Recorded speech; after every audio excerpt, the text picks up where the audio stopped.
નિષ્પક્ષ, નિસ્વાર્થ, નિડર ભાવની લાગણી અને લોકશાહીનો ચોથો સ્તંભ ગણાતા સમાચાર પત્રક એટલે કે સમગ્ર ભારતભરમાં જાણીતા એકમાત્ર આપલા ગુજરાત સમાચાર પત્રકને 23 વર્ષ પૂર્ણ થતા અભિનંદન પાઠવવામાં આવ્યું હતું અને જગતગુરુ સૂર્યાચાર્ય કૃષ્ણાદેવાનંદ ગિરિજી મહારાજ દ્વારા પણ આશીર્વાદ અને હાર્દિક શુભેચ્છા અભિનંદન પાઠવવામાં આવ્યું હતું।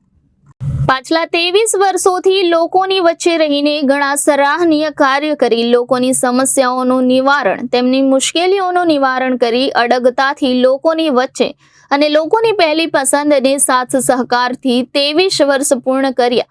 તેથી ગઈકાલે હાર્દિક શુભેચ્છા અભિનંદન પાઠવવામાં આવ્યું હતું। આ કાર્યક્રમમાં આપલા ગુજરાત સમાચાર પત્રકના ચેરમેન સાહેબ રાજેન્દ્ર ચૌધરી રાશ્રીબેનની હાજરીમાં કાર્યક્રમની ઉજવણી કરવામાં આવી હતી।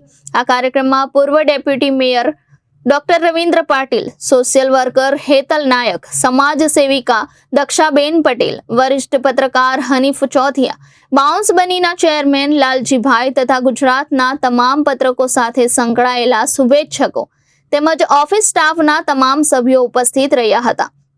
ઉપસ્થિત મહેમાનોને પુષ્પગુચ્છ આપી તેમનું સ્વાગત સત્કાર કરવામાં આવ્યું હતું અને દીપ પ્રજ્વલિત કરી કાર્યક્રમની શરૂઆત કરવામાં આવી હતી। કેક કટિંગ કરી કાર્યક્રમની ઉજવણી કરવામાં આવી હતી અને જગતગુરુ સૂર્યાચાર્ય કૃષ્ણાદેવાનંદ ગિરિજી મહારાજ દ્વારા પણ આશીર્વાદ અને હાર્દિક શુભેચ્છા અભિનંદન પાઠવવામાં આવ્યું હતું।